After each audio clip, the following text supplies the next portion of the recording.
So this week, what are we starting with? A wee review. That's right. Very good. No one else to cut you off this week. No one else. No, Luke's not here to cut me off. So this one says Intelligent Chaos. I would describe this show as beautifully chaotic. Very interesting topics and thought-provoking conversations between the hosts. Sometimes, though, it's a bit difficult to grasp what they're actually trying to convey, jumping from one idea to the next. I wouldn't have it any other way, and it gives me lots of laughs. Very good. Nice. That's such a nice review. Very nice. We do jump from thing to thing. And speaking of jumping from thing to thing, we should probably start the show. Start the show.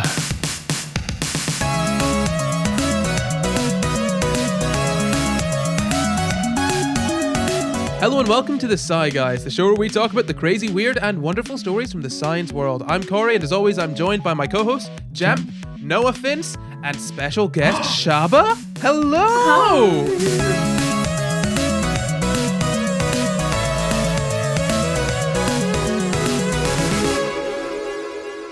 How you doing, Welcome Shaaba? to the show. Welcome. I'm good, thanks. Thank you for having me on. This is cool. Your setup is amazing. Oh, thank you. Beautiful lighting. Yes, I'm loving the yeah. purple. You're giving me bi vibes. Oh, bye, guys. Bisexual. This week, we'll be talking about our relationships. I don't think we should no. do that. Well, we're not talking about our relationships.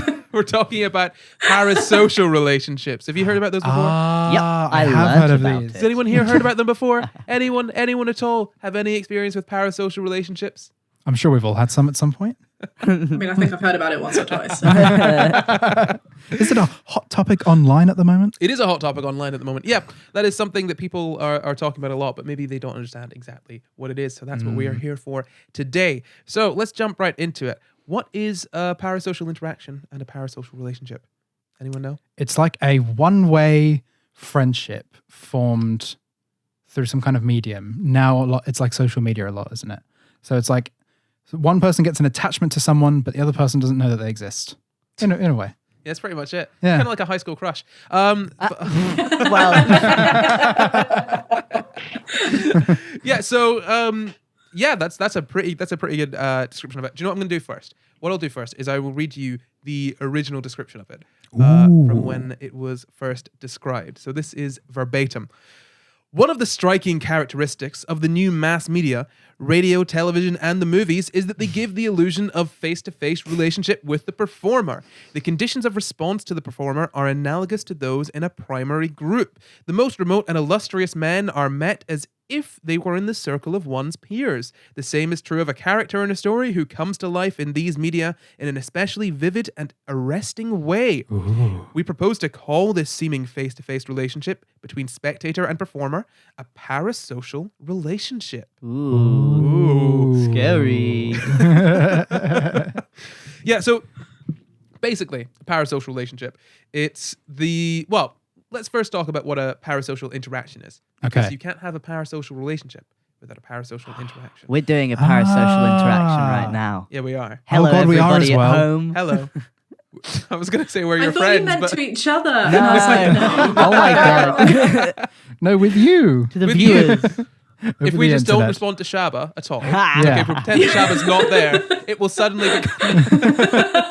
Who's the fourth person on the show again? I forgot. So a parasocial interaction is basically the sort of interaction that you were talking about, wherein it's kind of mediated through sort of the media by one person, by a sort of personality. So it was originally used to describe TV personalities, but it's kind of broadened out now to describe, those on social media as well. Do you think people have parasocial relationships with Ant and Dec? Yes, of course they Yeah. do. That's Probably, yeah. crazy. What? Absolutely. There was actually a paper written specifically about them and like TV presenters. Oh my god. Paul Yeah. O'Grady comes up more than you'd expect. Apparently, Paul O'Grady is a very good example of Everybody's gay uncle. Sure. Well, no, this is actually something really. So Paul O'Grady and all these sort of chat shows. So if you might notice this with chat shows in the UK, a lot of them look like they're in their they're done in their living room. Alan Carr, chatty man. He's sitting having a drink with them. Jonathan Ross's setup looks kind of like a living room. Paul O'Grady's setup looked exactly like someone's living room. That's so true. Even the Graham Norton Norton, show, yeah. they're all sitting on a sofa, all rubbing elbows. It's like, oh yeah, I'm sitting with Graham Norton and my friends Natalie Portman, Chris Hemsworth, and Simon Pegg. But In the UK though. Sorry? Isn't that interesting? Yeah, That's in the UK. UK. But like in the US, it's so different. It's all like corporate and flashy, and they've got the like city skylines. In the US, it's more like a sort of stand-up thing, isn't it? I make all It's my set up. videos on my bed. You're inviting people in. That's the What are you problem. trying to imply? I think the worst offender is Bear in the Big Pooh house. He literally brings them into his house. He speaks directly to you, though. I That's know. the thing. He goes, "Come on into my house." He's encouraging. I don't know that. how he speaks anymore. Come on into my house. Where's Shadow? Shall we finish describing what a parasocial relationship and interaction? Yeah, probably. To be honest. So, yeah. parasocial relationships, basically a regular viewer of TV. This is kind of going back to the original description. A regular viewer would come to feel like they know sort of the television personalities almost as the same way that they know Friends, and not Friends the show. Bear in mind, Friends, those things that In you real hang life, out with. interpersonal friends. Those things. Oh. Those things you hang out with, the ones that you enjoy. I've learned Friends. something today. Yeah. You'll find some one day. So they sort of psychologically resemble face-to-face interaction, but of course they are controlled by one side, and they are very one-sided. And when I say one-sided, what I mean is they are controlled almost entirely by the performer. Now, bear in mind, the performer doesn't necessarily just mean sort of the Paulo Grady type. It could be in terms of a movie, the person that is sort of writing the movie or directing it, all of that stuff. Basically, the people on sort of the creating side are in control of the relationship. Yes. Whereas the people on the sort of receiving end, all they can really do is experience the relationship or walk away. They don't get to. They don't as get it's presented to them. exactly. Yeah. So what if, I'm sure a lot of like men in their probably 50s think they have a personal relationship with porn, like cam girls, Oh, but they dear. can directly Yeah. interact with them. So is that still a parasocial relationship? If you're like, hey, if I send you $10, you will twerk. Is that? You're throwing me the difficult questions, like less They than were 10 coming in with minutes. a curveball. So Well, okay, did you come so across this in your research? a little bit? So you this research is some cam girls. well, look, Links honestly, in the description. A lot of the SCI GUYS Patreon money did have to go to cam girls this month, purely for research purposes. Yeah. I'm sorry, there was nothing else I We could had to do an experiment where Corey formed a parasocial relationship It's with a cam science. girl. I just simply could not find the right cam girl. But once I did, I had to Oh. give her as much money as possible. After we tried 22 of them, we finally found the right one. Rigorously tested for about 8 hours each. You've got to have a very high sample size in order for Yes. your results to be He does this for you Statistical guys. significance. No, look, I'm going to be honest. I could try and answer this. I think the fact is that with a parasocial relationship, the key point is that it is very much mediated and controlled by one side. So you could say, in a sense, that cam girls have quite a large degree of control over it, in the same way that a YouTuber, if you know what a YouTuber is, Noah, can read comments from the people that watch them, but they still control that sort of interaction there. I can I'm delete sure, them. I will. I'm sure Shaaba has a much better sort of view of that than I might. So you're right, Noah, but like the concept, so the original concept that Corey's been talking about is from 56 specifically, 1956, which is like way before the internet existed. When did the internet come into What's effect? that? Did they have email It's then? before the internet. Did they have email then? Guys, it's 1950 fucking 6. It's before the internet existed. When was, They basically just when got was out the of carrier moon pigeon. landing? When like The moon landing was modems happened. 1969. Ah, okay. Oh, sorry for not knowing when the moon landing specifically was to the day. Fuck, I was born in 1999. Moon landing is the funny number. The funny number. Okay. Yeah. Now I will in remember. 69. Thank you for not being I will patronizing. always remember that. Thank you so much, Jeff. Oh my god. The funny number. The funny number. The 20th of April, 1969. Yeah. Yeah. Now imagine if it was though. That's It a was knee though, slapper. anyway. It's a knee slapper. Haha, weed jokes. But no, 56. So social media was definitely not a thing there, and two-way interaction wasn't a thing. So in most recent parasocial studies, it's definitely been looked at as a pseudo-parasocial relationship, with the idea being that an interpersonal relationship, I know you, right, and you know me, and we know each other on equal levels. But Okay, Corey's like, no. Oh no, I'm enjoying listening to you. This is my enjoying listening to you face. Oh, stroking the beard. But if you take for example, any of you, Corey, you have a creator presence, you're on YouTube, you have thousands of subscribers. There is no way that you could maintain an equal relationship with all of these people. So even though you might see them at meet and greet sometimes, even in person, even though you might tweet or like their tweet, it's not equal. It's still a parasocial interaction. Okay, that makes sense. You know what? Luke is not here today, but I'm very glad that Shaaba has very, very, aptly taken up the role of Luke to spoil what I was just about to talk about. Oh god. No, it's a good thing. It's a good thing. It's a good thing. No, it's how the podcast works. So yeah, I mean, we're talking about parasocial relationships. Basically, what to take away from this is that a parasocial relationship is one wherein it is very one-sided because one side controls basically everything. The only thing you can do when you're on the receiving end, like I said, of a parasocial relationship is just to leave if you want. There's not much you can do. You can maybe send a message that they might read, but you can really only just leave. You're just along for the ride. You are genuinely just along for the ride, because if you think about it, there are also these things called sort of parasocial breakups, which are sort of newer, I suppose, than parasocial relationships. But let's say you're watching a television show, as we do, and a character abruptly dies. Oh yeah. Oh no! Yeah. This character that I had this very close personal relationship with is suddenly just gone. I just thought straight away of Jenna Marbles. Oh well, that's another thing. That was my other example of someone who suddenly stopped making content. People were distraught. Yeah. And I'm sure we all felt, Jenna Marbles has stopped making videos. I don't think I believed it at first. Yeah. I was like, nah, she'll be here next week. And honestly, I was not someone who consistently watched Jenna Marbles videos. I did Yeah. not. I wasn't someone that every single week I was like, yep, it's Jenna time. But I was still like, oh man, there aren't any more coming. And that's the thing. The thing about these sort of like interactions is that they can happen without you even really being fully aware of them. Yeah. Yeah. For sure. Which I think is kind of a dangerous thing sometimes if we're not necessarily aware of how we see these people that we don't necessarily know at all. Yeah, I think it really stresses me out when people are like fans of something and they don't realize how like kind of screwed up their relationship with that person is. Like it's fine to acknowledge that you have this kind of relationship. It's fine to have it, I guess. But when it's getting to like the point where you're like, yes, I have a relationship with this person who doesn't know who I am, it's a bit like, please, for your own well-being, acknowledge that it's not what's going on. You see that a lot though in comments, don't you? People saying, "Oh, how could you do this to me?" Or like, yeah. Oh, and you read them and you're like, I know for a fact that this person doesn't know who you are. Yeah. Like they don't like, "Oh, I have this phobia. How could you do this to me?"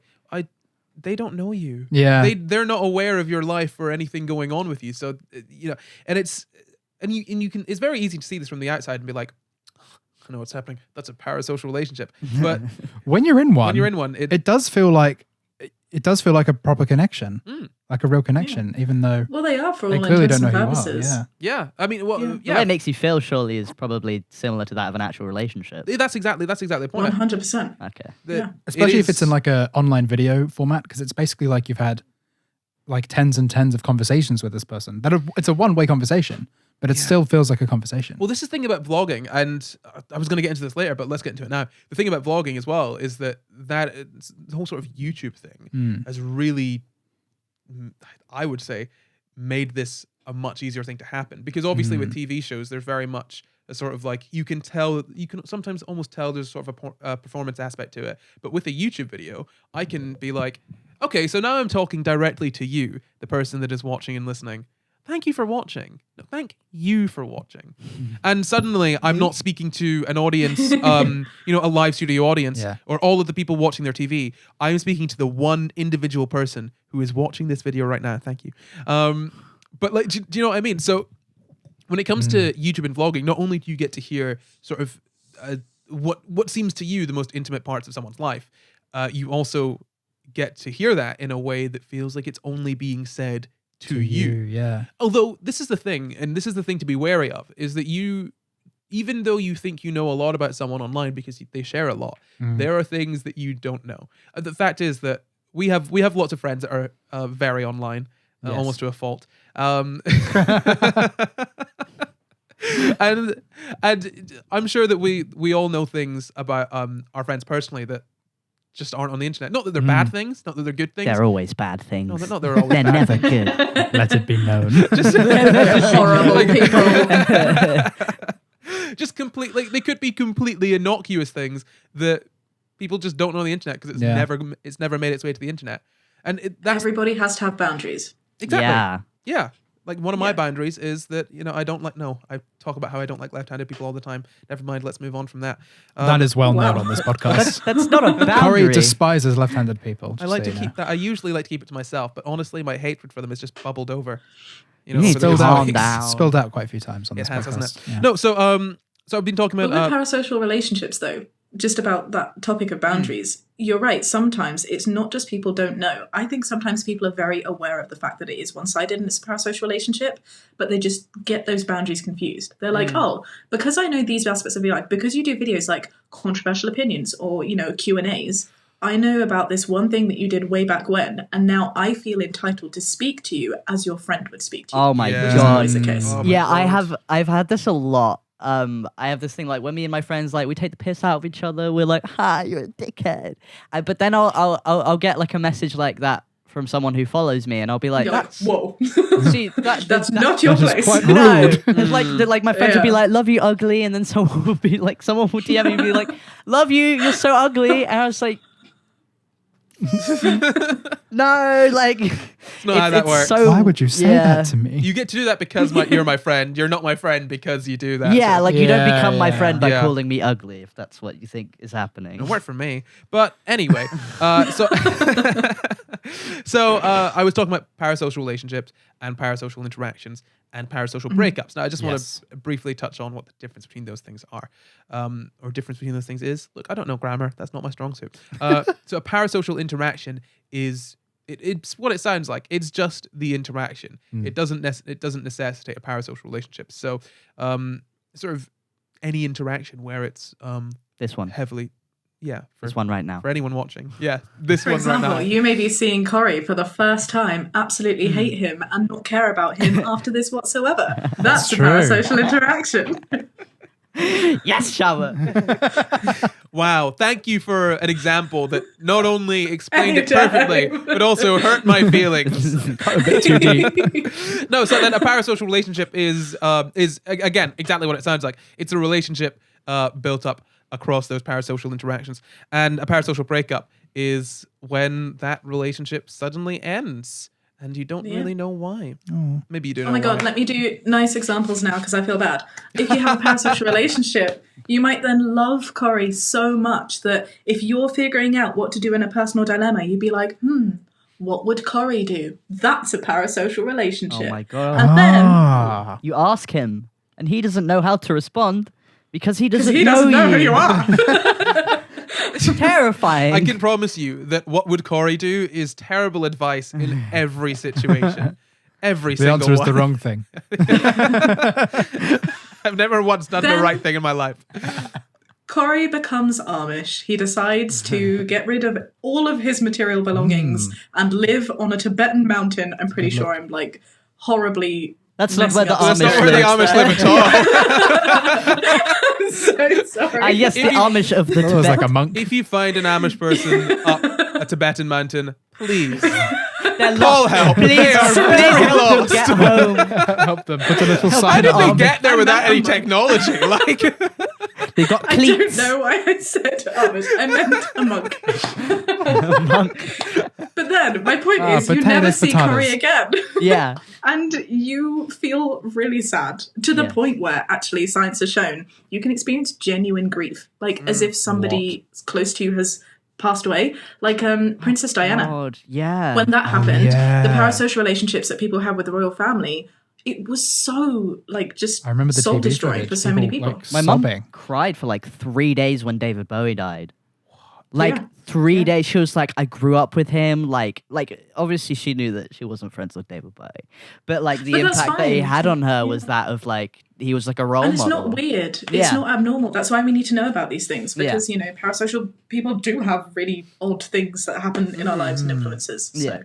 I think that's the thing. When celebrities die, I do often feel the outpouring of sort of emotion from people. I do often kind of stand back and think, oh, this feels very odd for all these people that have never had any interaction. This, obviously this person has touched their lives, but the way that they're grieving is as though they've known them personally, which is, it's interesting and it's so odd that humans are we very much crave sort of relationships, don't we? We are pathetic little attention cravers. No, it's not that thing at all. No, it's wonderful. We find relationships even when they're not there. It's just the fact that if I wanna Pingu died, I'd confess be something, upset. though.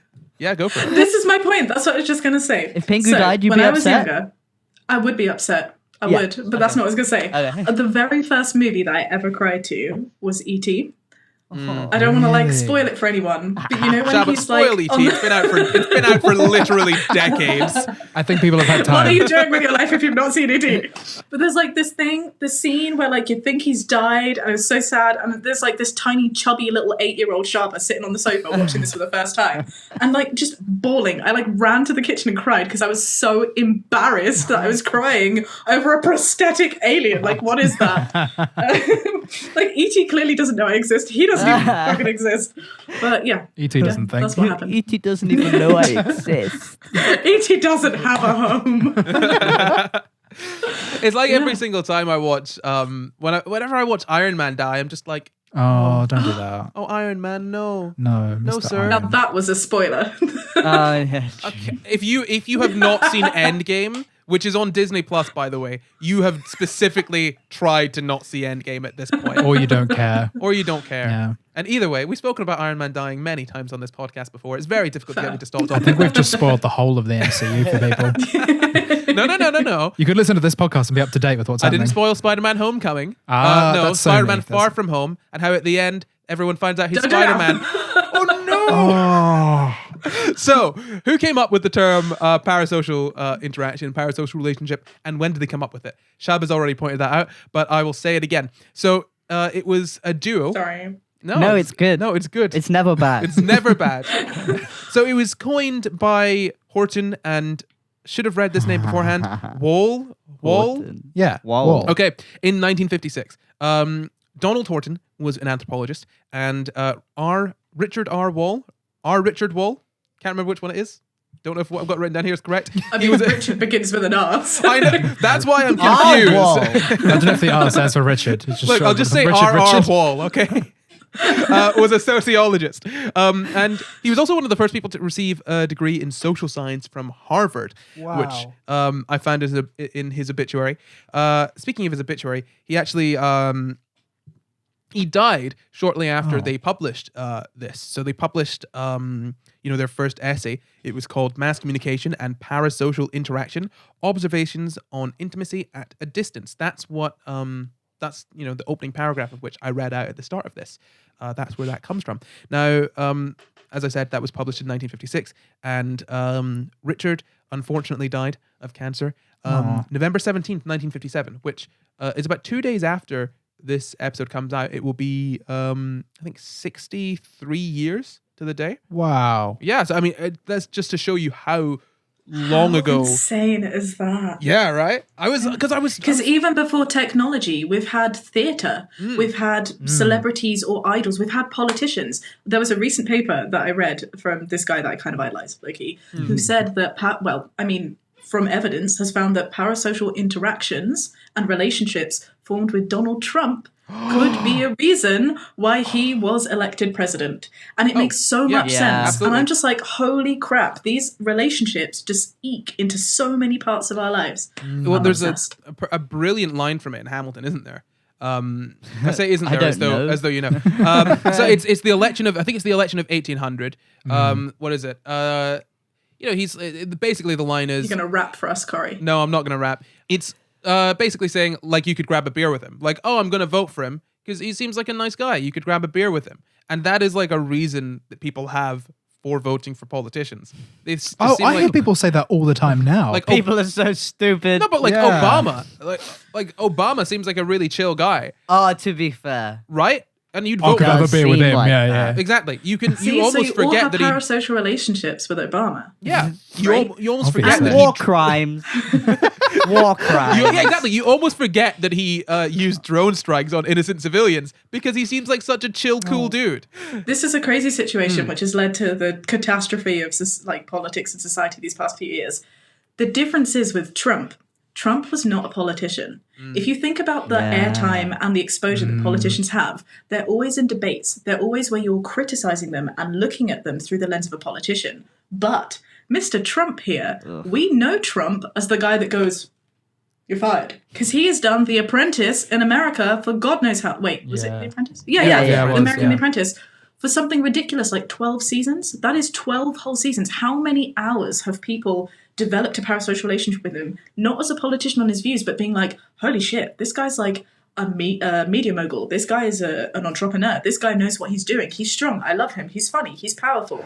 You know, he's just got so much airtime that no politicians have from this media celebrity personality. And that is a very damaging thing, which is why, as stupid as it sounds, like Kanye West, people should have been worried about that and should continue to be worried about celebrities because they have a chance to develop a relationship that politicians would dream of. Yeah. Yeah, absolutely. That's the thing as well. You really see that with Trump in the fact that people kind of see him as being a very down to earth. Well, they've obviously projected this onto him. They see him as sort of being a down to earth man of the people who says it like it is, despite the fact that he's a very, very wealthy man. You know, not for lack of trying. A very wealthy a very wealthy man who could not be any less down to earth. You know what I mean? Like, they've built up this sort of idea of him in their heads. They've got this sort of relationship with him, and they vote him in for being president, despite the fact that he's horribly unqualified. And that's the thing. This is a very old idea, is what I'm trying to say. And the thing is that actually, apparently, I've read this, I think, a couple places. Theater was slightly less effective in terms of parasocial relationships than television and sort of subsequent forms of media. Because if you think about it, theater exists kind of in the moment. When you go to see a play, you're kind of you know that it's actors there that are playing characters. You can almost separate yourself from that to an extent, especially if you're watching a sort of Brechtian play, because that's kind of the entire point. Whereas A what play? a Brechtian play, What?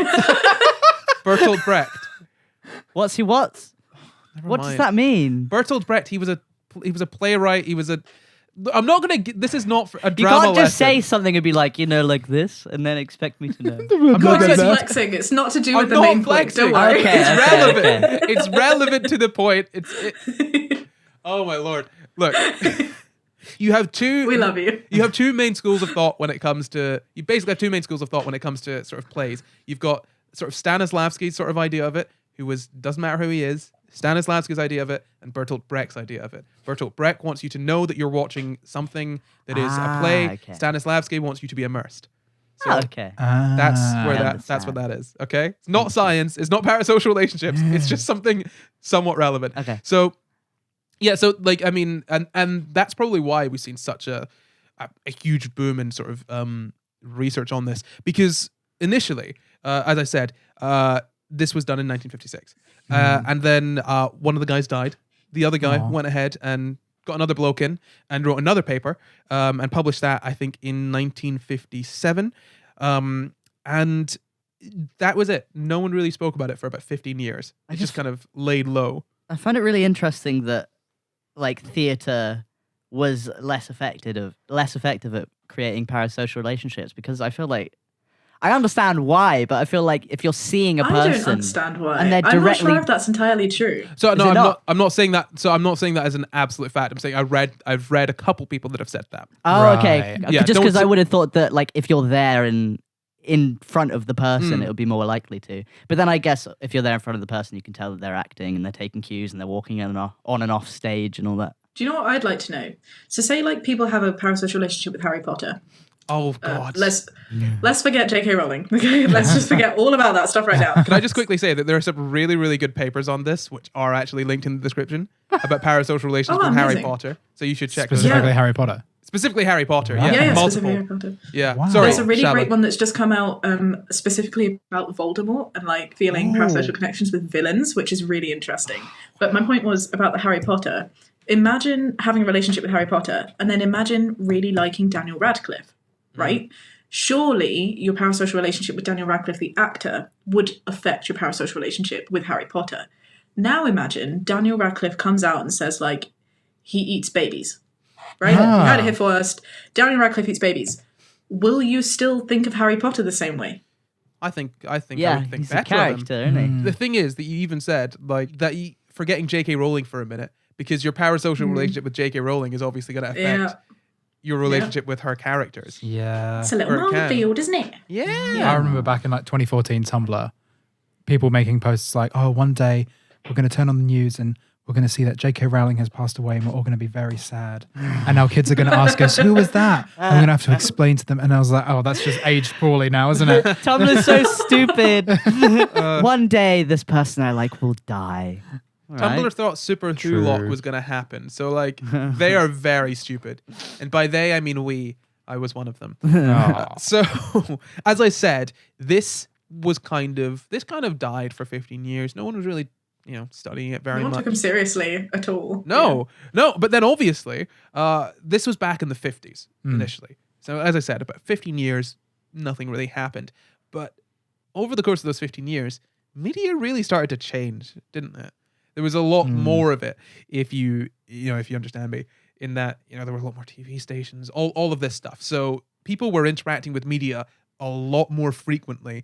And so you kind of see a rise in studies on this. So I've specifically got this fantastic, there was a really great article that I read that was basically looking at the past sort of 60 odd years of study on this. And so this graph I've got here, basically you can see that there weren't very many studies. There were maybe less than 5 all throughout the sort of 70s, right the way up to the sort of mid 90s. That's so interesting because like the Beatles were huge. I would have thought there'd be so much more interest in parasocial relationships like back then. That's Because a like really interesting one, isn't it? everybody had like an obsession with the Beatles. Like people would pass out when they saw them. They'd like That's crazy. Yeah, it's so interesting boy that there bands wasn't more. literally the Beatles were basically kind of like the the first, first boy band. Yeah. Yeah. Boy bands like live and die on parasocial relationships. Yeah. It's insane. If you think logistically as well about like the 70s, that's the time where everything just became so much more accessible. Yeah. The poor man got the TV, phones and newspapers and clickbait. That's when that sort of thing started. So yeah, that's really interesting. So obviously there was bear in mind, you go from basically nothing between 1956 and 1972 Jesus. to like a few sort of sporadically, like sort of 1 or 2 studies published a year, to then the sort of 90s, which makes sense because bear in mind, the internet wasn't really the internet until the sort of 90s.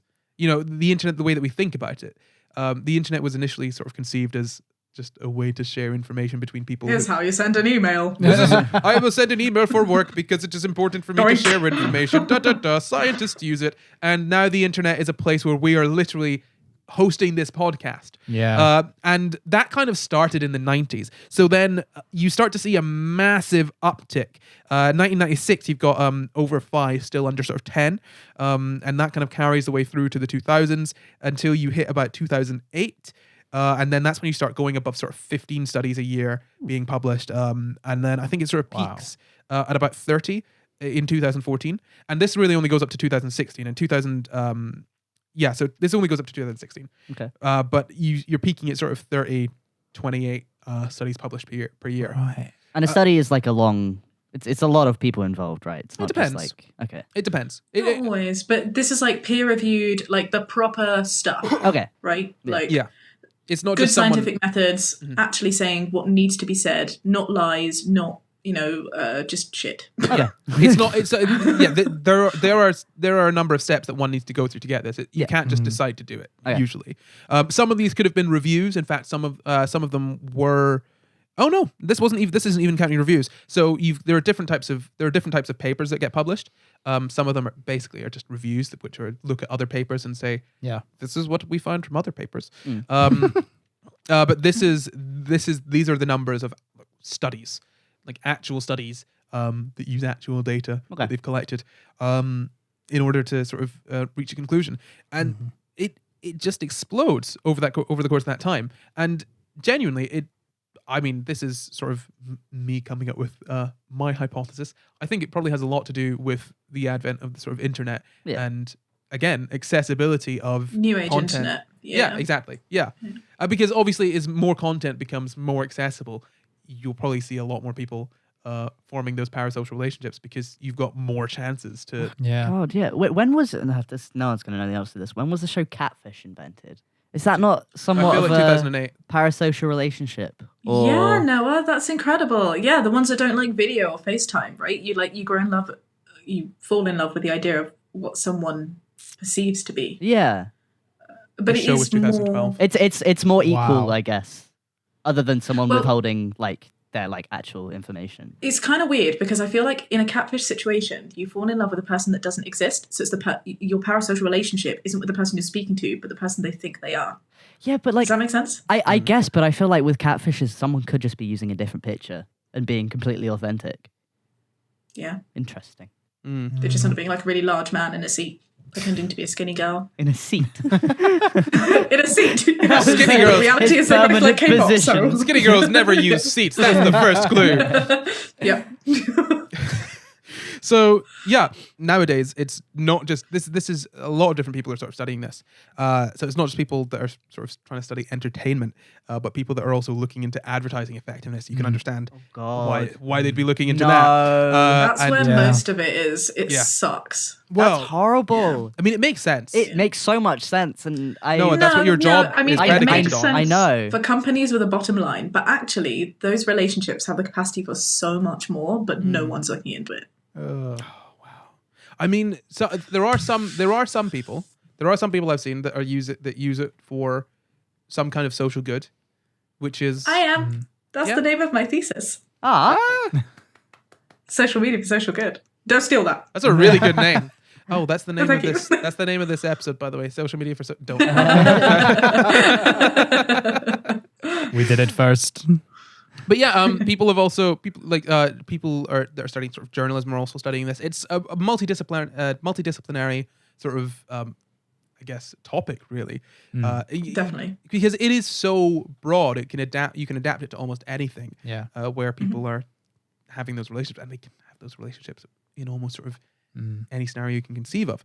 And so I'm going to talk a little bit about how they form. Now, as far as I'm aware, we don't have a solid explanation of how exactly they form. Shaaba, you might correct me on this. But there are a couple of proposed ideas that I found, neither of which have a lot of evidence behind them. Okay. So take this with a grain of salt, Yes. because I'm not saying this is exclusively exactly how it works. Please, people in the comments, he is not saying this is absolutely true. Okay, so there are different models. I'm going to talk about two of them. The sort of ideas that people have got. So there's the first one is the absorption addiction model, which controversial to say the least. So this was proposed in I think 2002. Basically, it was proposed by someone called McCutcheon. So she said basically that people engage in celebrity worship to sort of make up for something that's lacking in their life. So. Oh my god. Basically, if Right. if you're having trouble forming close relationships with people, or you've got I guess poor mental health or a lack of identity, or any of those sort of situations, apparently forming a parasocial relationship with a celebrity makes you feel like a more complete person. Okay. Sorry. No, I was just thinking in terms of. I was like, yeah, I turned to the internet because I had bad mental health, and I didn't really want to relate to other people in person because obviously the trans thing. But it's, obviously it's controversial, but I can see where that comes from. Obviously, if you're not doing too good in the real world, you look for someone outside of it. Who's doing well? Yeah, You I- latch onto that. Or who might be like closer to what you're saying. So as you just said, Noah, like if you think about like someone in the middle of Texas who might be a young boy realizing that they're LGBT plus, I'm sure that they won't have a lot of people in their local community that they feel they can relate to or speak to. But then at click a button, all of a sudden you can see like thousands of creators who talk about that experience. But then bear in mind, obviously, trying to say that this is the only this is the only sort of mechanism for it Yeah. would be almost silly, because this is something that people experience regardless of their mental health. of whether you know they sort of, are having those feelings. And yeah, apparently then this is where it kind of goes a little bit off the rails, I think. Bear in mind, I'm not an expert on this. This is where I'm like, okay, you lost me here. So you basically looking for that sort of satisfaction in celebrity worship then makes someone focus intensively on the parasocial relationships, and then that just kind of feeds into itself, so you then want to get more and more attached to sort of the subject of the parasocial It's a relationship. similar way of like, oh, I really like Harry Styles, so to feel closer to him, I will find out everything about him. I'll look through all his Wikipedia pages. All that find kind out of Look, I stuff. bought his exactly where he toenail on lives. eBay. Yeah. Like exactly. in that kind of way. Exactly. Yeah. Okay. Like getting really, at least as I understand it. Bear in mind, for anyone listening, this is not fact. I am not saying this is how this works. I'm explaining what someone has proposed, just so we can tear it down in a minute. I just know that someone will tune out, right, and then tune back in and be like, "Oh, this is how it works." It's not what I'm saying.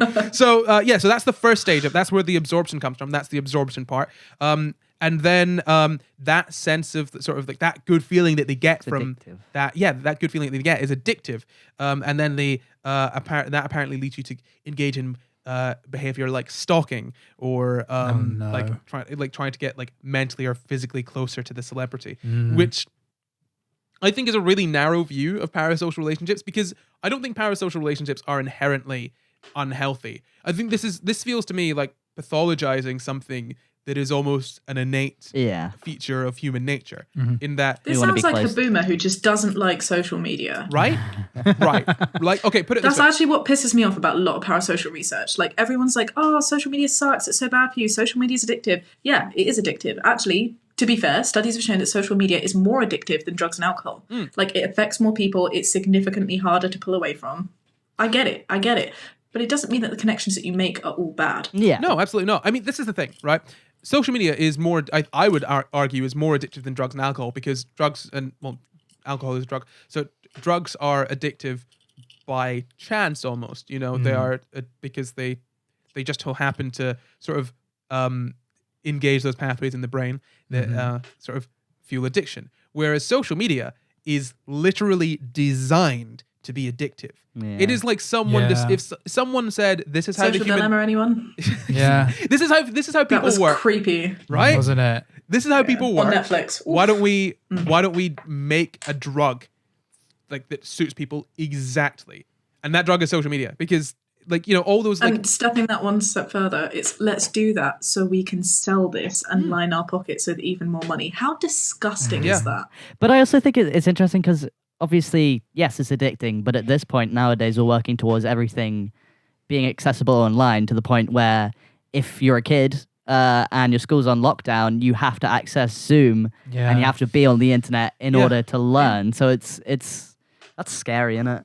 yeah, no, I think this Well, is the I thing. mean, it's not that scary, but Look, this is the thing. I think ultimately social media, and okay, we are in comparison to some of the people listening, we are kind of old school when it comes to YouTube. I think all of us were watching YouTube back when it started and having Before it was cool. before it was cool. over a decade ago. Yeah. Oh my God, it was over a decade ago. Jesus.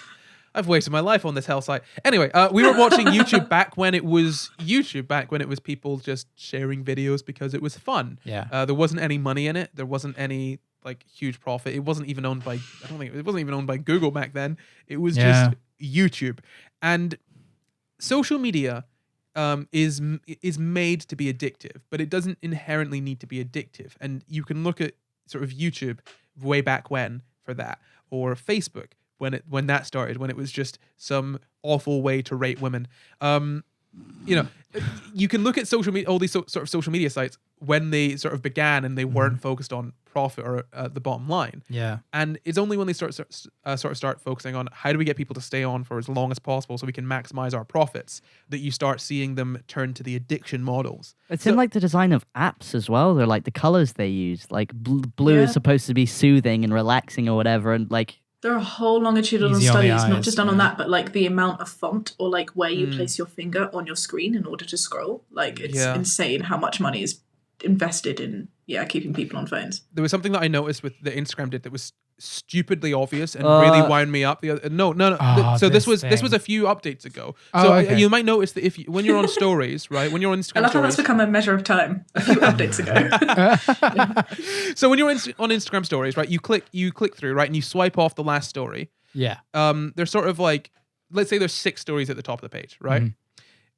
If you've clicked through all those 6 stories and you swipe off, those 6 stories will be done, and that's all that's at the top of your page. Yeah. With an update, what they made it so that like if you swiped off of the stories, those 6 sort of watched stories would immediately be replaced by 6 unwatched stories. Yeah. Which was very frustrating to me because I cannot leave that top bar sort of full of stories that are unwatched. I need to watch all the stories, which is why I would swipe until I knew I was at the end of the bar, then swipe off, and I'd see they were all unwatched, and I'd ignore the ones that were off the screen. I'd see they were all watched. I'd ignore the ones that were off the screen, right, being unwatched. I see. They're on to you, Corey. Oh no, but basically, what they like this sort of update. They know that people like don't like leaving things unwatched, so they make it so that you cannot avoid seeing things that are unwatched. For sure. It's just like little things like that. These little sort of things that they do to maximize the amount of time you spend on the app. I thought you were going to talk about the new update where they've replaced the post button with the shop button. No, that was a horrible thing where they didn't replace the post button with the shop button. What they did was they replaced the notifications button with the shop button. Yeah. So initially they moved things around and had the notifications button roughly where it was before. People got used to clicking the notifications button to the point where it becomes muscle memory. Then they swap it around without saying anything, so that shopping button is there. So you're constantly clicking on the shopping bit when you actually just want to go to your notifications. Yeah. People suddenly go to the shopping bit a lot, and you've probably got quite a few people that are like, "Oh, what a nice frog beanie! What a nice frog beanie by Not Corey, coloured in nice, beautiful colours that you should purchase." Or perhaps even a SCI GUYS calendar if there is still some left. We don't know. I actually don't know. They might actually be sold out by now. Buy their things. Oh god, yeah. Yeah. So, you guys are doing exactly what I just said I did like about Parasocial Relationships. Using it for monetary gain. But you get a lovely calendar. You get a lovely calendar with science facts. It With helps the you. Shaaba You can vlog. tell what day it is.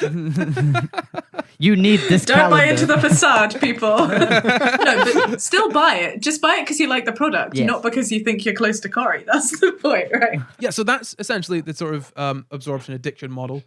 I don't really think it's a very good estimation of how this works. Sure, it could be an ideal sort of understanding of how it works for some people, but trying to claim that parasocial relationships all stem from a sort of But lack. they all lead to like stalkerism. Yeah. Wrong. That's like the sort. Yeah, that's the sort of like the saying that that's the one eventuality that everyone will suddenly get. It's not going to happen. I mean, like if you've been on YouTube for 10 minutes, you know for a fact that not every single person that has a parasocial relationship is going to end up stalking someone. Or maybe we just haven't given them enough time. I would go as far to say that literally everybody has a parasocial relationship. I would find it really hard to find someone in today's society that didn't have one. Someone that was a hermit. And this is the thing though, right? Trying to pathologize this and say that it's down to like something wrong with a person, I think is silly. Because I could draw a face on a pencil and tell you his name is Gary, snap the pencil and then burn it, and you'd be like, "Oh no, Gary." People will like form a relationship with like anything. I feel bad for Gary. Yeah. That's my parasocial relationship. I used to feel bad for one of my umbrellas when I used the other one. So I'd every time it rained, I'd change umbrellas. Yeah, I used Because to they do had that little with, bug eyes on them. I used to do that with stuffed toys. You know? Oh yeah, Oh, I true. sleep I with did that with all stuffed my toys. teddies. It's just I feel bad. Oh my god, not even that. Like pencils, like other little things in my room that like I have multiple of. I'm like, oh we god. personify everything. Yeah, this pillow's going to feel bad if I'm not resting my head on it. I better use this pillow tonight because the other ones have had a lot of use recently. I think there's a deeper level of trauma and need to strive for unhealthy levels of perfection that probably go into that. But sure, parasocial relationships can be a part. You know, Shaaba, I didn't invite you on here to psychoanalyze me. No, okay, so there's also the attachment theory explanation. So this is this is not a thing for Scottish people to say. Bulby. Bowlby. Bowlby. Bowlby. How do you say bowl, Corey? Bowel. Yeah, but it could be Bowel. bowel. It's bowel. It's bow. It's B-O-W. Bowlby, okay, it's Bowlby. Okay, Bowlby. Jeez, guys. Bowlby's attachment theory, and essentially what this one is talking about is that sort of that people that didn't have a strong bond with a primary caregiver when they were young, trying to find a substitute for that as an adult. See, I understand how that can be the case for some people, but trying to say that that's the case for people having like This is what bothers me with some things in psychology. In that, I will just say though, that is super generalized. Like, yeah. I feel like sometimes it goes from research to papers to articles to how we interpret it, and the end result is just a huge sensationalized Chinese whisper. Yeah. So that's what I was going to say. One of the things that bothers me about psychology is that sometimes you could be talking about something incredibly specific, and that can be. People can take that and generalize that out to everyone, which doesn't work because the human experience is incredibly varied. It's incredibly varied, and we actually saw that. We kind of saw that a little bit in our Stockholm Syndrome episode, which we did recently. You should go check that one out. Yeah, very good. Where essentially sometimes you take things that happen to individual people and you try to say, let's see what is wrong with all people. What do they have in common? Yeah, like exactly. So I think this sort of explanation, this sort of view of it is very, very generalized. So, but that's not what we're talking about today. Okay. This is just a general overview of sort of one potential mechanism for it. But yeah, essentially, this sort of posits that people that have that sort of personality type, the sort of clingy or the ones that, are seeking that sort of... is this insecure avoidant? Yeah. Okay. Yes. Yeah. They may be more susceptible to developing parasocial relationships. Yeah, which in this theory. Which doesn't not make sense. Yeah, it doesn't not make sense, but you can't you can't generalize that for everyone. Yeah, but then this is the thing. And actually, I was just going to say, in our research, we went to VidCon with a bunch of iPads and got like quite a large sample, and my supervisor, bless her, was very right in saying this. She was like, Shaaba, I would like you to add some measures in there to make sure that all of these people are normal. And by that, she meant like not weird loner geeks who just not for any other reason. No! Sample size of 300 down to 2. But seriously, parasocial relationships exist with literally everybody. You don't have to be a certain type of person to experience one or their benefits. I think the issue is that people see hear parasocial relationship and they think, yes, they go, that is what happens when someone has too strong of a connection to a YouTuber. Silly I'm person. not a stalker. I'm not like that. Okay, then why did the entire country and also America completely upheave itself when Princess Diana died? Yeah. This woman... Or when Firefly was cancelled. Yeah. Oh my God. No, hold on. That's an actual reason to be upset because Firefly was... What's Firefly? It's a TV show. We'll watch it at some point. Okay. No, but like, these are the things that people kind of don't really realize, that you've got this connection to someone or this character. Yeah. Why is that? Because it's a parasocial relationship. Obviously, there are different sort of intensities of those relationships. You can take it to different levels, and some people can be more or less aware of it. But on some level, I genuinely do think everyone will experiences this. In fact, if you find me someone that has no parasocial relationship, I will be surprised. You said a hermit, Corey, but even somebody who's a hermit would have a parasocial relationship with the person they listen to on the radio or the weather person. Like whoever you I was just see, thinking, like, whatever people direction. even have like their favorite football team and their favorite players. Like, could they form relationships, like parasocial relationships? 1,000%. Yeah. Exactly. Yeah. It's mental, and it's almost tangentially related. I love this sort of idea with football clubs where people say, "Oh yeah, we beat we beat Rangers last night." You I'm did like, fuck all, Yeah. mate. You sat on your sat arse, down. bro. You sat on your arse and ate a pie, man. Like, come on. You are not doing anything to get that ball in that goal. But no, I think it's really interesting that the way that like this kind of opens up this whole idea of people, how people relate to other people and how much we want to relate to other things. Like, There's a whole bunch of science on that. It's called intergroup relations theory, but you're so right. And the two do go hand in hand. That's what the study we're just designing is. And that's my point. Like, parasocial relationships have so much capacity beyond putting money in business pockets to do good, specifically because of what you're saying. And not just footballers eating pies. So I'm going to talk about so there are these two people called Giles and Maltby. I keep on looking at Shaaba when I say names because I'm like, am I saying the most disgraced person in this field that I just No, these are great papers. I know what you're gonna say. Go you. Okay, cool. So this is the 2006 paper, and actually what Shaba's going to tell me now is that the 2006 paper is the one where they went completely off the rails, and I should be on the 2004 paper. No, the 2006 paper. So they basically identified 3 different levels of celebrity worship, using something called the Celebrity Attitude Scale. This was this was a big survey they did basically. So stage 1 is entertain social. This is basically. Most people engage in parasocial relationships like this at some point in their lives, apparently. Most people engage in parasocial relationships at some point in their lives, but the majority of people will stay on this first level, the entertainment social level.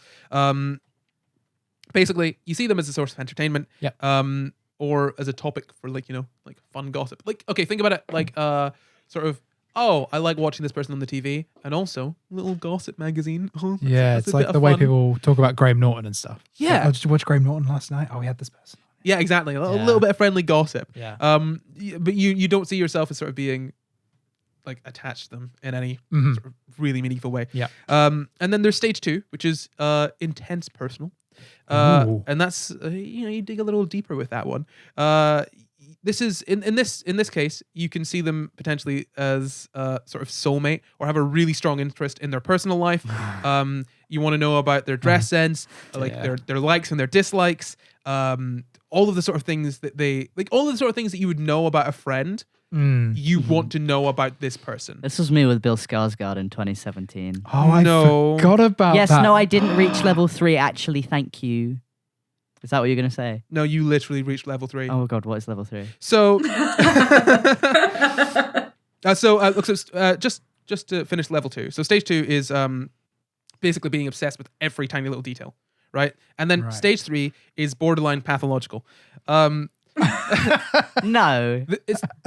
Okay, at this point, you take it to like the farthest extreme. You have obsessive fantasies about the celebrity.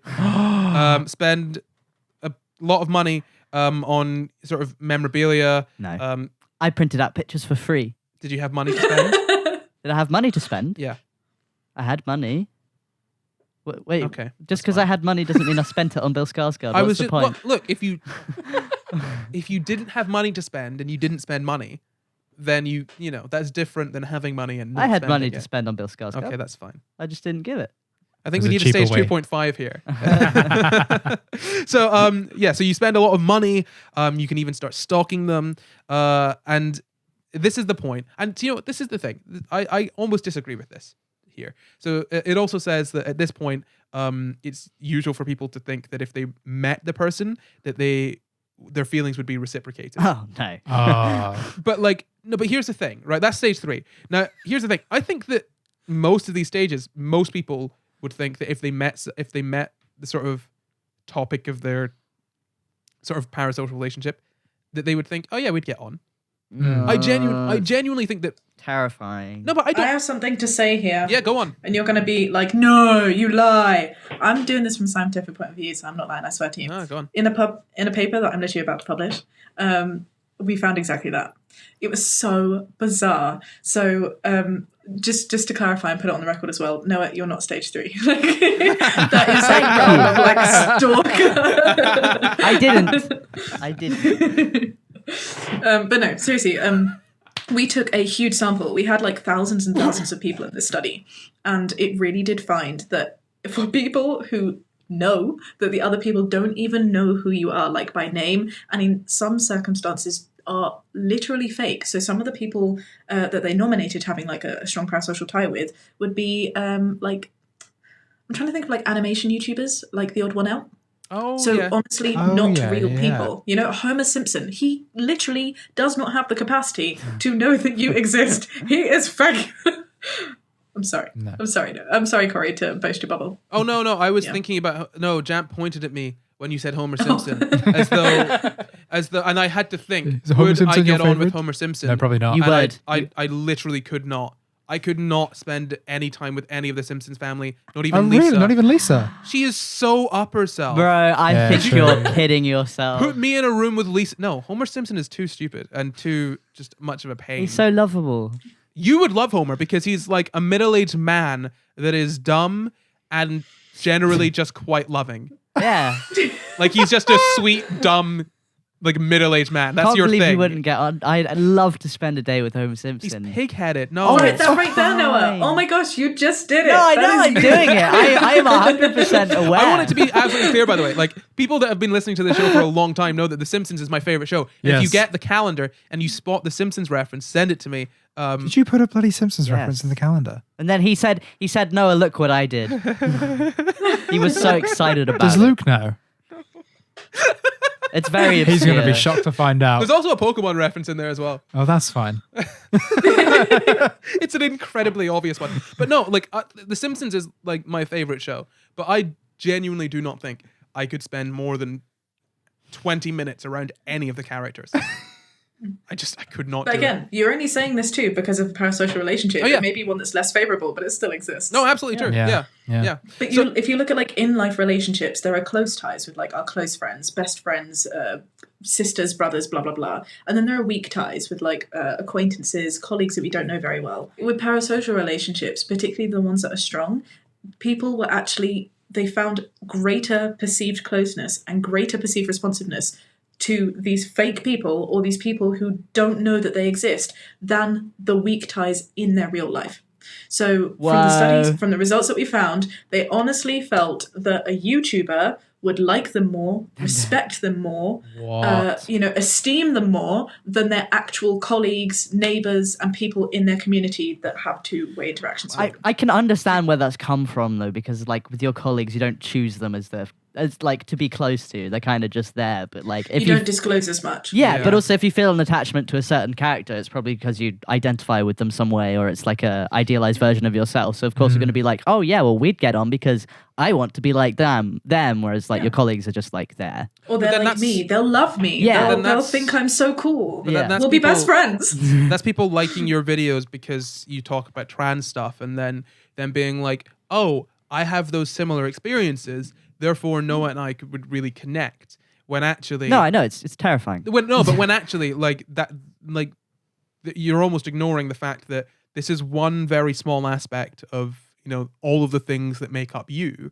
And sharing just sharing that one sort of connection is Doesn't not mean enough anything. to sustain a relationship. Yeah. And it's just, I find it really interesting to be I honest. can confirm Noah's a dick in real life. You tell lies. You said nice things about me on Instagram. I saw them. Yeah, that's called virtue signaling, Noah. You should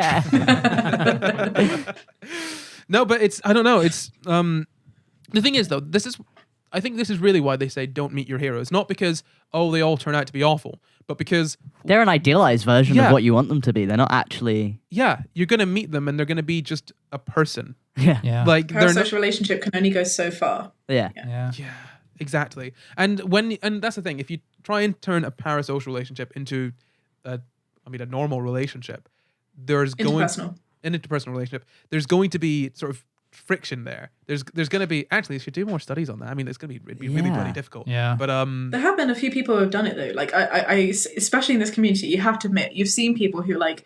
And I don't mean this badly. Like I honestly, I love parasocial relationships. I think they're great. I don't find them terrifying until people cross boundaries, as you Yeah. said, get to Yeah. that stage 3.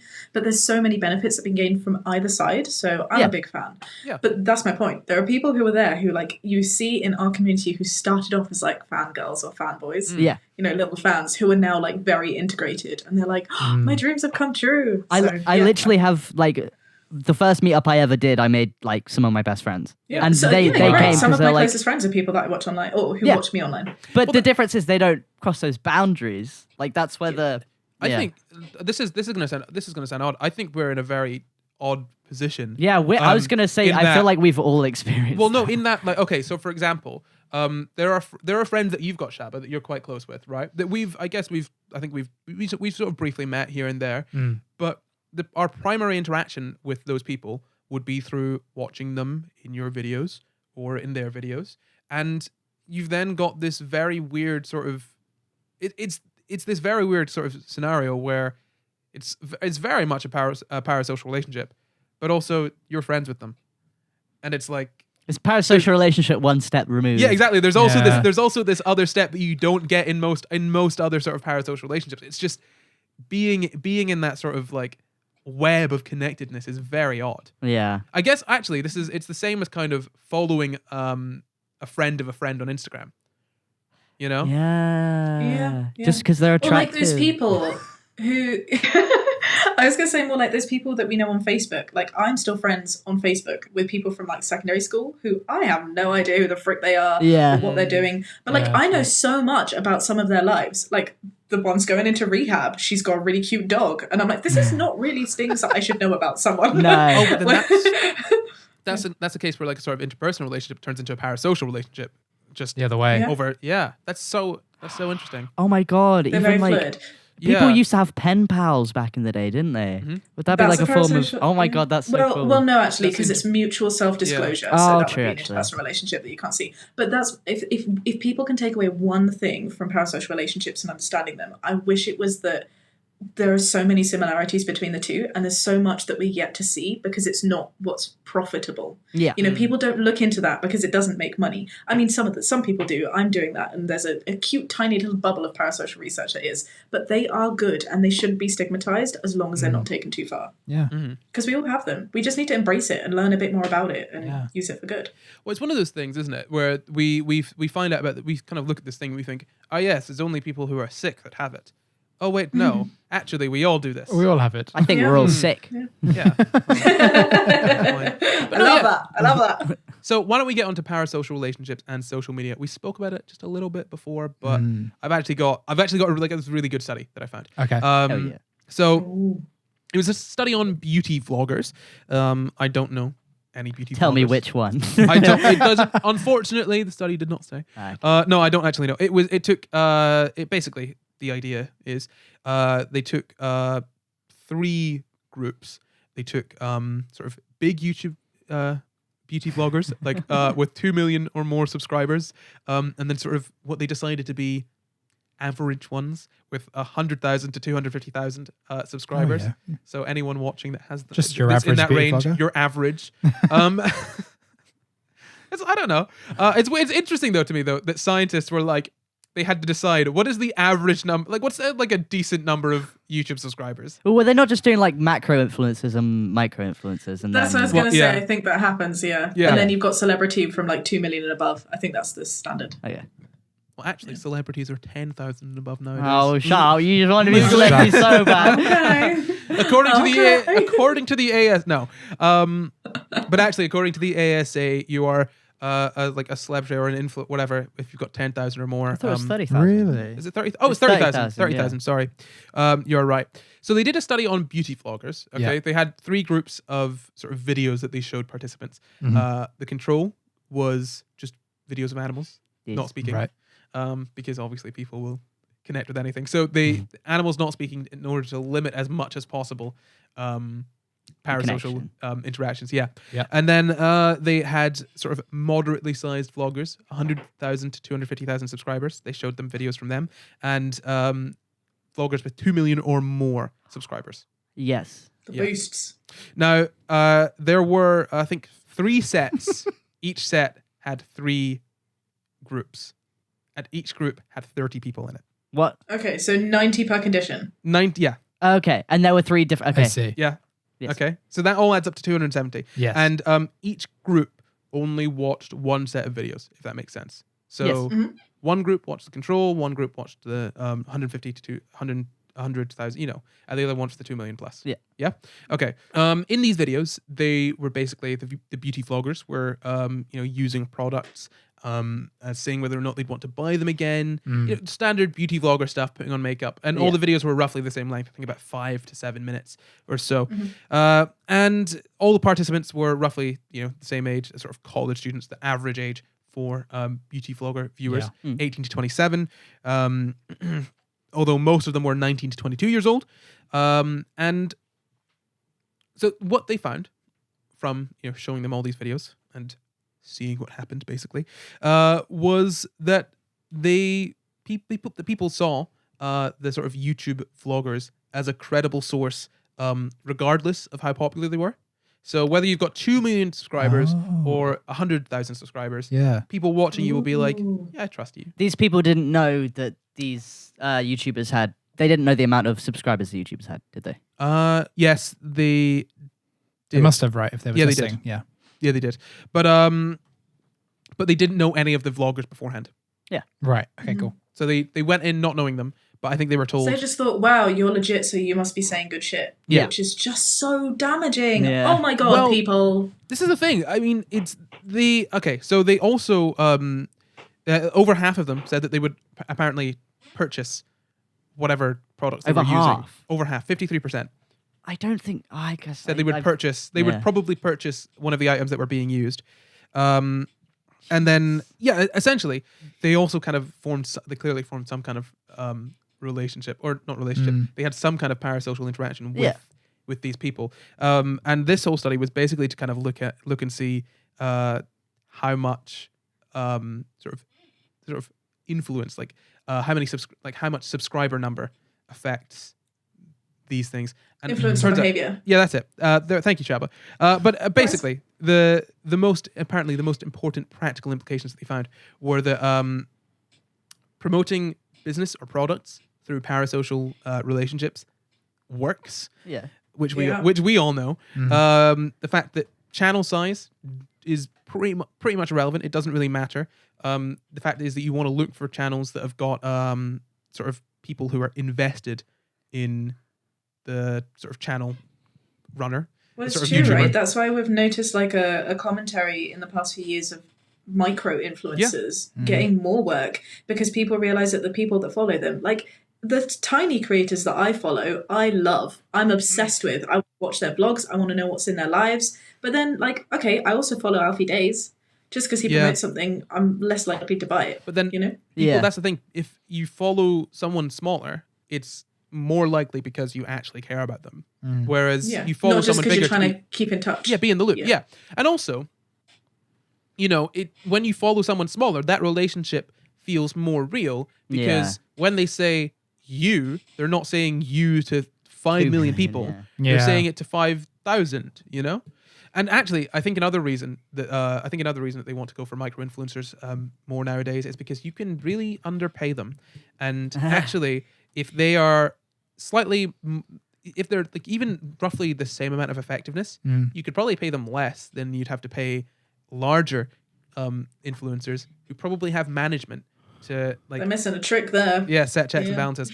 And so the last thing that they said as well was that what you want to do if you're a brand is to identify YouTubers that are as close as possible to your sort of voice and values. And that way you can really connect with the targeted audiences. And essentially, what I'm getting from this, and what I wanted to bring to you guys from this, is that the studies on sort of YouTubers and the sort of internet and how social media affects parasocial relationships, a lot of it is to do with advertising. 99% are in business journals, commercial journals. That is the only reason I did this PhD. Yeah. Legit. But yeah, that is where most of the studies seem to be. And Shaaba, you think that we've got sort of better routes to take with this, or better options. Yes. Can I highlight? Do you want me to? Do you want me to highlight some of the benefits that we've got that are not commercial from parasocial relationships? Yes, please Maybe do. that'll make people feel happier about having them. Yeah. So, actually, this is a new one that we did, but yeah, sorry, it's not like peer reviewed yet. But again, you can trust me. Why? Because they look up to you? Ooh. Are you influencer? Good one. Okay, fine. Don't trust me. Look at the research when it comes out. But no, we looked at emotionships. So the idea of emotionships stems from our primal need to be happy. Happiness is something that it's the purpose of life, right? We want to be happy. Yeah. And the people that we connect with give us more happiness than even money or fame. Halliwell to us that. It's a legit thing. And emotionships is the idea from Chung, if you want to look at the paper, 2015, I think. That the reason that we have relationships with anybody, even interpersonally in our real lives, is because they fill an emotional need. When we're sad, we want someone to share that sadness. When we're happy, we want someone to amplify that happiness. And the more emotionships that we have is actually more important than having one strong one. This is like quantity over quality. Yeah. Yeah, isn't that crazy? So, like, studies have actually found that women, for example, tend to fare better because women, again, this is based on stereotypes, but stereotypes exist because they're true. They fare better in bereavement circumstances or divorces because they have more people that they rely on, whereas men tend to form connections with only a few people. Yeah. And then when they lose those connections, they're kind of screwed in terms of their emotions. Yeah. That makes But then, sense. bear in mind, to be fair, with men and women, a lot of that thing comes from Socialization. Being socialization. socialized that way. Yeah. Sorry, I heard myself say that a lot of stereotypes are true, and I cringed at myself. Don't take that out of context, but you know what I mean. Yeah. Yeah. Yes. Wait, what do you mean? Whoa. Well, they're based Well, on just, it's a stereotype for a reason. No, just if Shaaba wants to clarify for anyone listening. Yeah, no, you're so right. Just like in terms of scientific behavior, it's just seen and proven that women socialize with more people than men. That's what I meant by that. Yeah.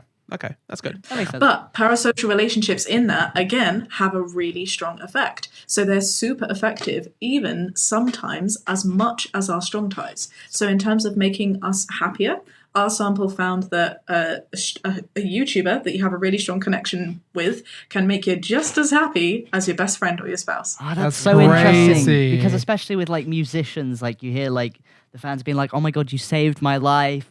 But I guess if the connection that they get from somebody like that they've never even met is as strong as that from a strong relationship, that's so interesting. That's true. I'd So honestly not rather just in listen terms to- of purchase, Yeah. that like it makes us happy. The connections we have, they serve a purpose. They make us happy. They make us feel less embarrassed when we feel guilty. They make us calm down when we're angry. You know, it's all good things. All good things. really Ooh. No, go on. Go on. Go. No, go. I was going to say, beyond emotion, it's also changed our behavior quite a lot. So there was like a Rwandan soap opera on a radio show, which is crazy to think that they have radio soap operas. Yeah. But it was about like a family that did that had experiences with HIV, and after that, they actually found that in that area where people listened to it, there was a significant increase in the use of condoms and a significant decrease in bad sexual health behavior. Wow. They've done like music videos with a lot of Muslim people that have bettered the attitudes towards Muslim people.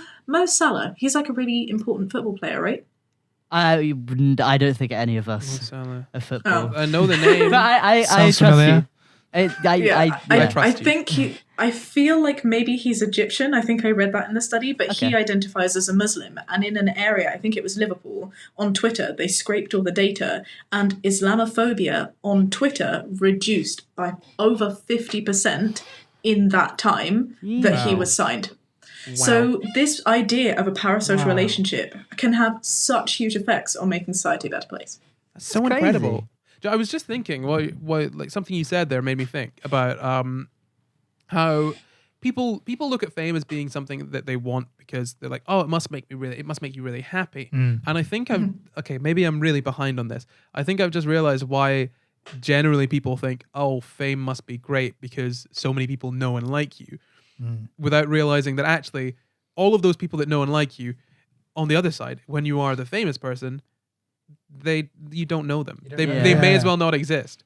You've still got your normal group of friends or whatever. Yeah. You don't have any of those connections that people seem to think that you've got because everyone knows you. But they probably see the fact that, like, in their relationships, like in real life, the more people that they know, the more happiness they get from those people. They'll be like, oh, that must what fame feels like because there's all these people that like you. Well, in fact, like, that's not the same. Exactly. And the free stuff. Yeah. Exactly. And the free stuff. Oh, the free stuff. Absolutely, the free stuff. The free stuff is it. great. Free stuff is great. But like, yeah, that's the thing. I don't know. I just think it's really interesting. Yeah. This is something that I've heard a lot online, and this is okay. I've actually finished pretty much all of the actual content I've got. I just want to have a chat with you guys about this because Sick. there are some things that I've heard about online. I just want to see what you guys think. Yeah. The sort of responsibility for parasocial relationships. Now, we've heard a lot, obviously, that creators can sort of, I guess, manipulate, and abuse their parasocial relationship that they've got, the parasocial relationship that sort of viewers have got with them, and it opens up all these conversations about who really is responsible for those parasocial relationships. And I think some people seem to think that it's entirely down to the creator, but I was wondering what you guys think about that. I think it depends on how the creator is like upholding themselves on the internet. Obviously, if they're like, if you buy this thing, I'll love you. Like, I don't know you, but I love you. And if you buy this, it will bring me so much happiness that I will love you even more. I think obviously when you're in that position there's a level of responsibility, but I don't think you can blame someone who's just like talking. So like, for example, like I've had people like, no, I don't know where I'm going. I actually don't know. I know what you're talking about, because I think what you're trying to say is like the fact that people will have a parasocial relationship regardless of what you do. Yeah. You can feed into it. But even if you try your hardest to build that wall, those parasocial relationships will still exist. Oh god, yeah. Yeah. Like And- the amount of times that I've tried Yeah. to set boundaries, I've been like, hey, like this is okay, this isn't okay. People are going to cross them regardless of whether I tell them to or not. I think there's I've had people talking about my weight and the way that I look, as though they're my friends, being like, Yeah. oh, you could stand to do this, or I had that the other I don't know if that looks good, and I'm like, okay, look, I saw you got that. I had that I comment saw the other that. day. Yeah. They were just like, you're looking chubby, like, we care about your health. First off, I'm not chubby. Nothing wrong with being chubby, but like this person was like projecting their own things. But they're like, we're just looking out for you. And they cross this boundary where they're like, oh, like we're friends. But that's not the fault of the person who's been given that advice. It's Yeah. unwarranted. I think that with Can I just play devil's Yeah. advocate there just No, for go one ahead, go ahead. second? Just what you were saying now, I completely agree for the context of you all. But I just want to point out, have you heard of Eugenia? I don't know if I'm saying Eugenia Eugenia Cooney, yeah. Right. And I think she ended up seeking treatment, right? Because there was like loads of people that did almost like an online love intervention to Yeah. be like, we love you need to look after yourself. Yeah. But think- where it's warranted. I There's think a obviously lot of- circumstances. I think a lot of that was hate-based, though. yeah, She was Really? getting a lot of negative comments of people being like, you should leave the internet. She was getting like, I think to be honest, I even see this Never mind. speaking about this sort of negativity dressed up as positivity, or stemming from parasocial relationships. You see this. So I've written an entire video on this that I've yet to film. Essentially, people used to cancel people, right? Yeah. That was seen as let's cancel this person. And that's kind of changed now to being holding someone accountable. And holding someone accountable is something that only the best and closest fans do, because they really care about the person more than anyone else. And what that results I in is see. the overwhelming positivity of, hey, Noah, we just want to hold you accountable for these things that you've done. And it turns into like this constant negativity of bringing up every single thing that you might have done wrong. yeah. And so it seems like people, like in these situations, it seems like people can be really positive by saying like, hey, we're just trying to help you because we care about you. But actually it turns out that that's just sort of a mask for negativity. Yeah. And it's this kind of like this imagined closeness to someone. But Yeah. I think a lot of time it is meant well. Oh no, yeah, Warranted. absolutely. Yeah, No, yeah. like these are obviously what we're talking about in terms of like in these sort of extreme bad cases. They are edge cases. Yeah. And that's the thing. I wouldn't say to anyone sort of listening or watching that you need to like never try and say anything nice to someone that you admire online Yeah. again. No, I just think that it's you need to be. I think we all need to be kind of cautious about Definitely. where we see ourselves in regards to the people that we interact with online. Well, I think obviously, yeah, but there are boundaries on both sides as well. Like there are Yes. boundaries in which Yes. like followers or fans will cross a boundary, but I also think creators can absolutely do that. Yeah, Definitely, I think a lot of those are to do with greed and money, and as you said, fame. Yeah. Like changing your opinions, or I'm not going to name names, but some people who have great presence have gone and spoken with other people, have given them scripts of things to say, Yeah. and they've completely diminished their online persona for the purpose of social climbing. Yeah. Then you have some people who will say, "Hey, buy this product, I really love it," even if you've never used it before. Like Yeah. that's not okay. I just think that like the thing is, right, I think that ultimately creators can totally abuse that relationship, and there is an extreme responsibility on that end to Yeah. set the boundaries as Yeah. much as you can. But I They again, ultimately have the most power in that relationship. Don't they? yeah, Yeah. okay, Yeah. you do have the most power in that relationship, but also I think that I think that some things that there are things that people aren't necessarily aware of that people should be aware of in terms of like having that power in that relationship doesn't necessarily mean you always have control of the situation. Yeah. For example, if you were say at a convention or a meetup and someone was crossing those boundaries, it could be very difficult for you to set those boundaries again without really hurting that person's feelings or irritating them, because they see you as friends, and when you set those boundaries, they see that as they may feel as though that's like you're sort of you being a dick to them, because what you doing? We're mates, and you're like you're I setting this thought kind you of were better boundary than that you this. should. Yeah, exactly. So I think that people can be very critical of creators on this front, and don't get me wrong, there are creators that absolutely abuse it, and not just for sort of the sort of greed and money and fame sort of thing, but literally like in the most sort of disgusting, selfish ways to get things from their followers. That absolutely exists, but I don't think that necessarily. I don't think everyone should be tarred with the same brush. No, in terms of like there are sort of creators that sort of abuse that, and there are people that follow them that that cross boundaries. Yeah, I think it's to quote Spider-Man, with great power comes great responsibility. Very good. Although it is very difficult to know what to do in a situation where you've got like a lot of people following your word, there are instances where like you do need to be more wary, whether you like it or not, of what you're doing online and the way you're speaking to people online. Yeah, we've seen that so much online. Yeah, because like even it's not quite cancel culture, but accountability is important. Yeah, absolutely. But even for stuff like even being wary, like maybe like a few years ago, I would post a hate comment and leave the username of the hate comment in the tweet, and obviously that could send people over to hate that person. So even in instances like that, like there's always going to be some level of responsibility that's held either between you or the person experiencing the parasocial interaction. But I think it's never just black and white. Even in the more subtle ways, though, like there have been studies designed to show that, making eye contact to the camera is very different to looking away. Addressing people with certain terminologies or using hands even to gesticulate. All of this can increase the strength between like how a bond is formed.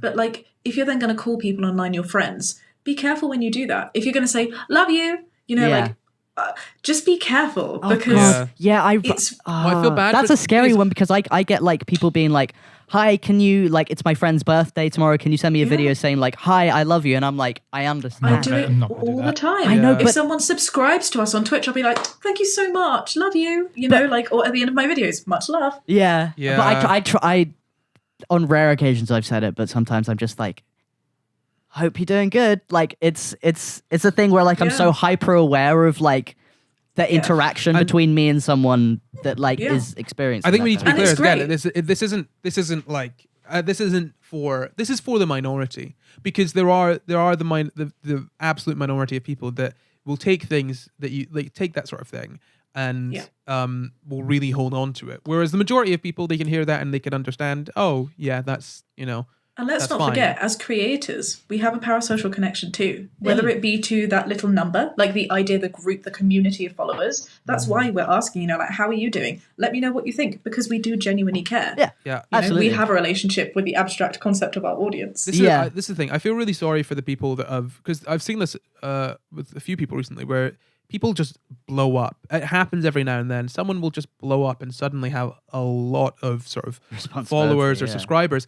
And suddenly you're thrust into this world of more responsibility than you sort of expected to have. There's more to it than just picking up a camera and being a prat. Yeah. And I'm not talking about myself at all here, obviously. I'm not trying to say that at all. I've genuinely seen people that are sort of unequipped to deal with like all of the things that you need to deal with when suddenly like thousands, hundreds of thousands, tens of thousands of people are looking to you for some kind of relationship. Yeah. And I don't know, I feel like I genuinely feel like we should probably be a little more understanding of the people that aren't necessarily equipped to deal with that, because realistically, who is truly equipped to deal with that kind of sort of interaction? Yeah, I don't want it to be like, oh, poor creators, but at the same time, I think especially what I've learned today is that it's more complex. Like the interaction between like a creator and their audience and the parasocial interactions going on, they're more complex than maybe even I Definitely. would have thought about.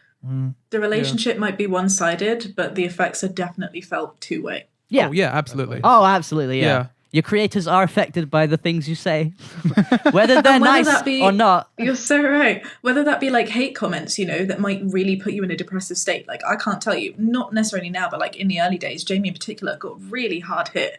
You know, Yeah. there'd be days where he would go into a dark space and not return for a while because he's worried about what some people have said. Yeah. You know, people who he doesn't know and will never probably meet, you know. Yeah. But even not just that, things like people asking you for help. I've had people, I'm sure we've all experienced this at some point, Yeah. because we disclose very vulnerable things about our minority identities, where they'll be like, my life depends on you answering this, you know? Or, hey, answer this question for me that in reality only a qualified professional would be able to help me with. Yeah. It's just not your place, you know? And it's only with awareness of what this relationship actually is, understanding its benefits, but also seeing what it can't do, that Yeah. we'll be able to sort of manage those effectively. Yeah, I wish it was discussed more online, because I remember, Yeah. I think I brought it up once, and I must have worded it in a way that like came off wrong, but people were just like, are you saying that like this person hates their fans? Are you saying that like you hate your fans? I'm like, no. I'm just saying it's more complex than like you thinking you know this person when you don't. It's like there's so much going on that like obviously someone that isn't in that situation wouldn't understand. And that's the You thing. just know that's what people are going to say. And Yeah. before people are like, oh, poor creators, the thing is that this does go both ways. Someone who's ill-equipped to deal with this sort of relationship, it doesn't just harm them. It harms the people that follow them as well. Because if you're not equipped to set those boundaries, then there are people who very much need those boundaries to be set. That will exacerbate that sort of parasocial relationship that they've got, and it can lead to those sort of messages where it's like, my life depends on this, and all of those feelings. So it's sort of it's not just, oh, poor creator. This affects literally everyone involved. Yeah. Like you said, it's just because it's one way doesn't mean it doesn't affect everyone. You know? Yeah. You can see it though. There's going to be one person who walks away from this and go, Noah, Corey, Shaaba, and Jamp, they don't care about us. They just see us as numbers. I am we are one not of you. people to them. I am one of you, just not for me. That's Right? not what we're saying Right, though. at all. It's just, you know, don't look at this relationship through rose-tinted glasses. We know where we stand. Yeah. You should know where you stand, and we can still coexist. We can still be internet friends, right? Yeah. But it's different to interpersonal relationships. Yeah. Yeah, I just feel like this is the thing. I think one of the reasons that I want to do this episode, and one of the reasons that I want to bring you in for it specifically, is because you know a lot more about parasocial relationships than most people on the internet right now.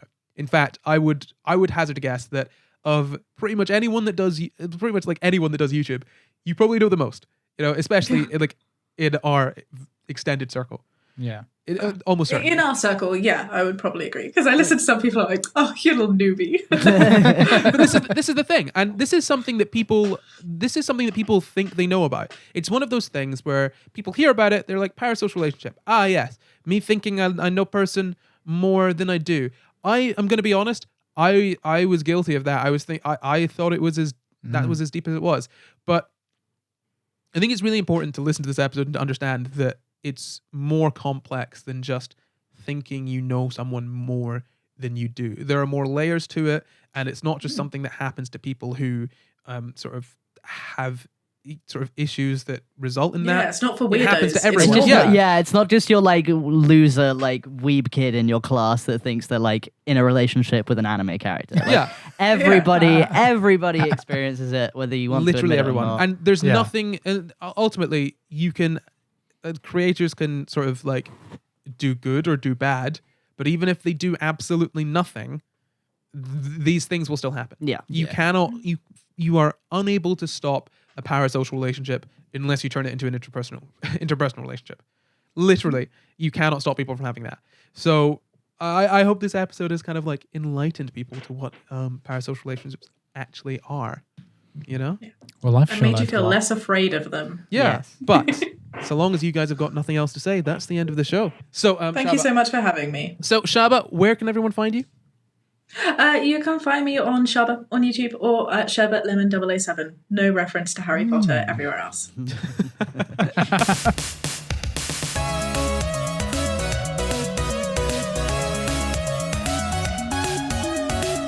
Thank you for watching. You can find the full references for this episode in the description. Subscribe for new episodes every Sunday, and why not leave us a nice wee comment? You can support the pod at patreon.com/SciGuys, or find and contact us at SciGuysPod on Twitter, Facebook, Instagram, and now TikTok too. I am not Corey everywhere. I am Champion everywhere. I am Noah Fintz everywhere apart from Twitter, where I am Noah Finn Adams, and TikTok I am the Noah Fintz. And I am Shaaba everywhere. Thank you very much. Goodbye. Goodbye.